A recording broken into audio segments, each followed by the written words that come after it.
हार्दिक स्वागत करती हूँ और ले चलती हूँ आपको कक्षा 10 की पाठ्य पुस्तक क्षितिज की ओर, जिसमें हम बहुत सारी कविताएं पढ़ चुके हैं, कवियों के बारे में चर्चा कर चुके हैं।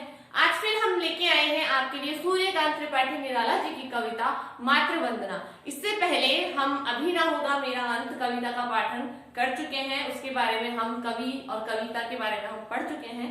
आज दूसरी कविता जो है निराला जी की, उसके बारे में हम चर्चा करने वाले हैं, जो कि मातृवंदना। तो कविता को पढ़ने से पहले हम कवि के बारे में जान लेते हैं, निराला जी के बारे में चर्चा कर लेते हैं। निराला जी का जन्म बसंत पंचमी संवत 1955 अर्थात सन 1896 ईस्वी को हुआ था। कहाँ हुआ था? बंगाल के मेदिनीपुर जिले में हुआ था। इनके पिता का नाम राम सहाय त्रिपाठी था। रामकृष्ण आश्रम में रहकर संपादन कार्य किया था इन्होंने, ठीक है, समन्वय का। जन सामान्य में उपनाम इनका क्या था? दारागंज का संत या दीनों का मसीहा इन्हें माना जाता था। आगे बढ़ते हैं।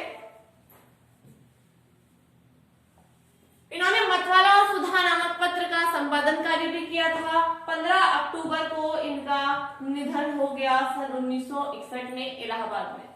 इनका उपनाम छायावाद का महेश इन्हें कहा जाता है। छायावाद की जो बृहत्त्रयी है उसके अंदर इन्हें गिना जाता है, जिनमें 3 कौन कौन? जयशंकर प्रसाद, सुमित्रानंदन पंत और हमारे सूर्यकांत त्रिपाठी निराला जी आते हैं। जयशंकर प्रसाद को ब्रह्मा की उपाधि दी गई है, निराला जी को महेश की उपाधि दी गई है और पंत जी को विष्णु की उपाधि दी गई है। आधुनिक काल का गोरखनाथ कहा जाता है इन्हें, महाप्राण कहा जाता है, ओढ़रदानी कहा जाता है और छायावाद में कठिन काव्य का प्रेत कहा जाता है।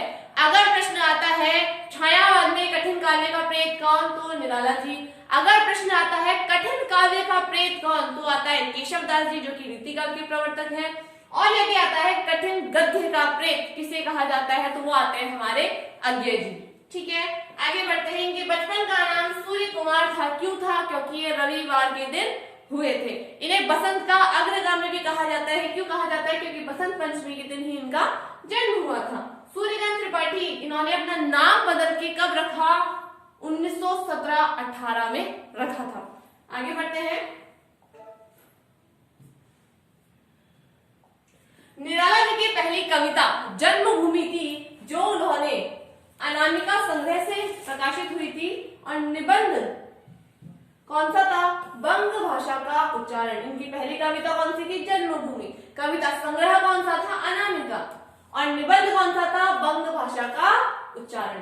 फिर निराला जी जो थे वो मुक्त छंद के प्रवर्तक माने जाते हैं। मैं आपको पहले भी बता चुकी हूँ कि छंद 3 प्रकार के होते हैं, मात्रिक, वर्णिक और मुक्तक छंद। मुक्तक छंद जो होते हैं उसमें किसी प्रकार की यति, गति, लय, मात्रा, वर्ण, किसी चीज का भी ध्यान रखने की आवश्यकता नहीं होती है, वो स्वतंत्र होते हैं अपने आप में, ठीक है। तो उस मुक्तक छंद के प्रवर्तक कौन है? हमारे निराला जी हैं। इसे केचुआ छंद या रबड़ छंद भी कहा जाता है। इनके प्रमुख कहानी संग्रह में लिली, सुकुल की बीवी, चतुरी चमार देवी, सखी, श्रीमती गजानंद देवी प्रमुख है। इनके प्रमुख नाटकों में शकुंतला है, जो कि अनुदित है यानी अनुवाद किया गया है। प्रमुख उपन्यासों में है इनका अप्सरा, जो कि 1931 में प्रकाशित हुआ था, अलका जो 1933 में प्रकाशित हुआ था, प्रभावती जो कि 1936 में प्रकाशित हुआ था, निरुपमा 1936, कुल्ली भाट 1938-39 और बिल्लेसुर बकरीहा 1942। नेट की परीक्षा में बहुतायत पूछा जाने वाला प्रश्न है, बिल्लेसुर बकरीहा रचना किसकी है या इसका प्रकाशन कब हुआ था। आगे चलते हैं।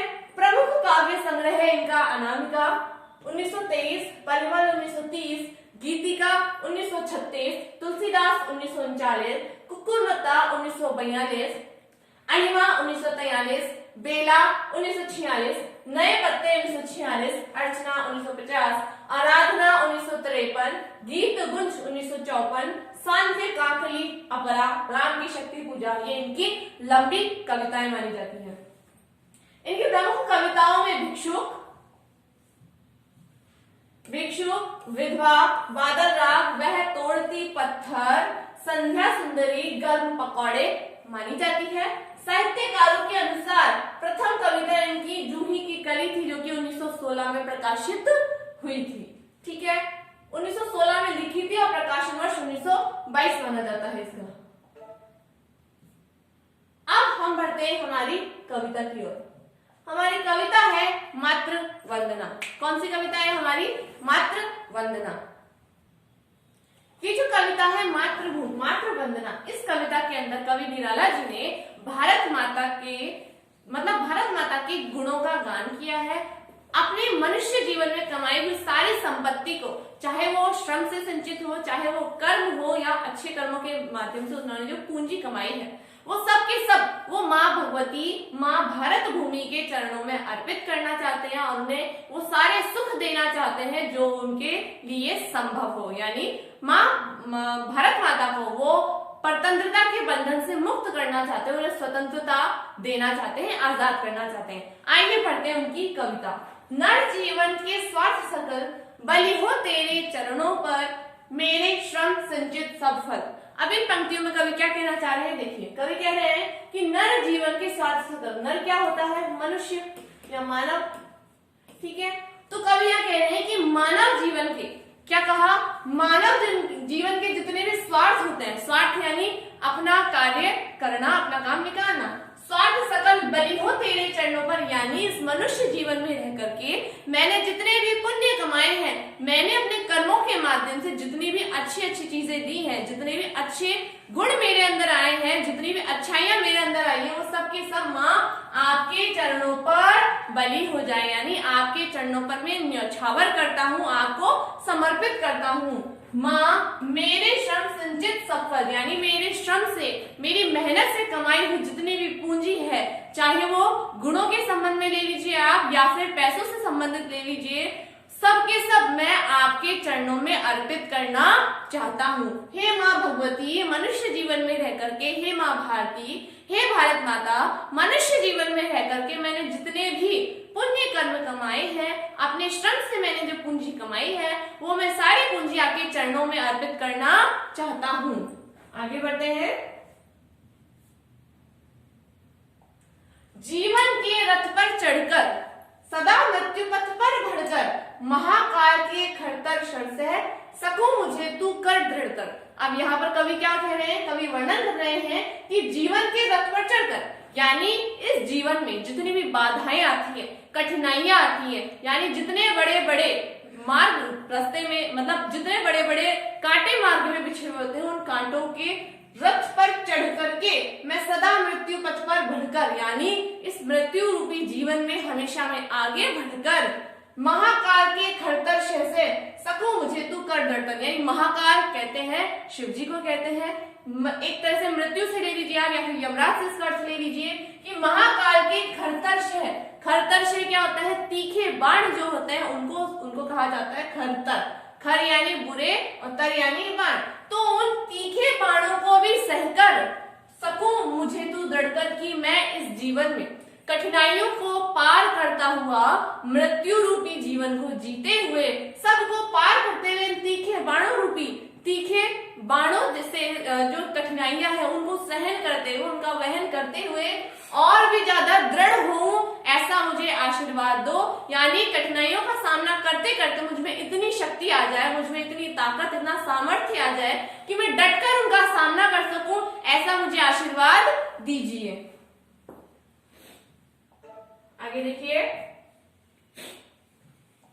जागे मेरे उर में तेरी, जागे मेरे उर में तेरी, मूर्ति अश्रु जल धौत विमल, मूर्ति अश्रु जल धौत विमल, दृढ़ जल से पाबल बलि कर दूं, जन्मी जन्म श्रम संचित फल। यहाँ पर कवि वर्णन कर रहे हैं कि हे मां जागे मेरे उर में तेरी। तो कवि यहाँ पर क्या वर्णन कर रहे हैं? कवि वर्णन कर रहे हैं कि जागे मेरे उर में तेरी, हे मातृभूमि माँ, हे भारत माता, मेरे हृदय में, उर यानी हृदय, कि मेरे हृदय में तेरी, हे मातृभूमि, मेरे मन में सदैव तेरी मूर्ति अश्रु जल धौत विमल, कि मेरे मन में सदैव आपके आश्रुओं से भरी हुई, अश्रुओं से भरी हुई, आंसुओं से भरी हुई मूर्ति सदैव मेरे मन में बैठी रहे। क्यों बैठी रहे? दृढ़ जल से पावन बलि कर दूं, क्योंकि आपके आंखों से बहते हुए आंसुओं से मुझे बल मिलता है, मुझे शक्ति मिलती है आपकी परतंत्रता को दूर करने की, यानी बलि कर दूं। बलि कर दूं से तात्पर्य क्या है? परतंत्रता की बेड़ियों को तोड़ने से, यानी जो भारत माता गुलामी की जंजीरों में जकड़ी हुई है, उन गुलामी की जंजीरों को तोड़ करके मैं आपको आजाद कर सकूं। आपकी उस आजादी के लिए मुझे आपके आंसू बल देते हैं, मेरे लिए हिम्मत का कार्य वो करते हैं। जननी जन्म श्रम संचित पर, हे जननी, हे जन्म देने वाली भारत माता, हे मातृभूमि, मुझे इतना बल दीजिए, मुझे ऐसा आशीर्वाद दीजिए कि मैं अपने जन्म को सफल कर सकूं, आपको स्वतंत्र करके, आपको आजादी दिलाकर, गुलामी की बेड़ियों से आपको दूर करके मैं आपको स्वतंत्र कर सकूं, ऐसा मुझे बल दीजिए। आगे बढ़ते हैं। बाधाएं आए तन पर, बाधाएं आए तन पर, देखूं तुझे नयन मन भर, मुझे देख तू सजल दृगों से, अपलक उर के शतदल पर, क्लेद युक्त अपना तन दूंगा। अब कवि यहाँ पर क्या वर्णन कर रहे हैं कि चाहे बाधाएं कितनी भी आए, बाधाएं आए तन पर, यानी इस मनुष्य जीवन में, यानी उस समय जो आजादी का आंदोलन चल रहा था, स्वतंत्रता के लिए जो लोग संघर्ष कर रहे थे, उस संघर्ष में उन्हें बहुत सारी यातनाएं झेलनी पड़ती थी, शारीरिक भी, मानसिक भी, हर तरीके से उन्हें टॉर्चर किया जाता था, बहुत बुरी तरह से उन्हें पीड़ित किया जाता था। तो इसीलिए यहाँ कवि ने लिया कि बाधाएं आए तन पर, चाहे कितनी भी शारीरिक पीड़ा कवि को यहाँ झेलनी पड़े, देखो तुझे नयन मन भर, कि मैं कितनी भी बाधाएं मेरे जीवन में आए, कितनी भी बाधाएं मुझे दी जाए, लेकिन फिर भी मैं यही चाहता हूँ कि नयन भर के मैं आपकी छवि को देख सकूं, आपको निहार सकूं, मुझे देख तू सजल दृगों से, और आप भी, हे मातृभूमि, आप भी मुझे आंखों में जल भरकर देखते रहे, सजल नेत्रों से आप मुझे देखती रहे।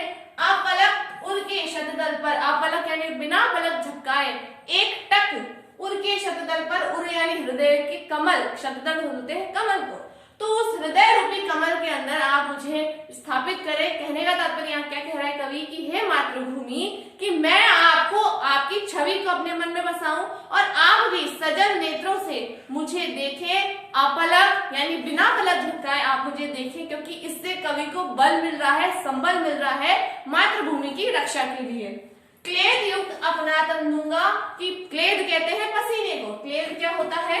पसीना, कि मैं अपने पसीने से युक्त शरीर जो है वो आपको दूंगा। मतलब कहने का क्या है? शारीरिक श्रम के माध्यम से, बहुत मेहनत करके मैं आपको वो दूंगा। क्या दूंगा? यहाँ पर स्वतंत्रता की बात हो रही है कि मैं आपको वो स्वतंत्रता दूंगा जो आपको चाहिए। मैं आपको परतंत्रता की बेड़ियों से मुक्त करना चाहूंगा। मुक्त करूंगा तुझे अटल, मुक्त करूंगा तुझे अटल, तेरे चरणों पर देकर बलि सकल श्रेय सम संचित फल, कि हे मां मातृभूमि, हे भारत माता, मैं आपको मुक्त करूंगा, मैं आपको इन गुलामी की जंजीरों से मुक्त करूंगा। तुझे अटल यानी आप फिर कभी उस प्रकार से पीड़ित नहीं होंगे, आप उस प्रकार से आपको यातनाएं नहीं झेलनी पड़ेंगी जो अब आप झेल रही है। तेरे चरणों पर देकर बलि, कि मैं आपके चरणों पर अपना जीवन न्यौछावर कर दूंगा, अपनी बलि देकर के भी, अपने प्राणों का बलिदान देकर के भी मैं आपको स्वतंत्र करूंगा, आपको मुक्त करूंगा। सकल श्रेय श्रम संचित फल, और अपने श्रम से, अपनी मेहनत से, परिश्रम करके मैं आपको इन बेड़ियों से मुक्त कर दूंगा, स्वतंत्र कर दूंगा। यही यहाँ पर कवि कहना चाह रहे हैं।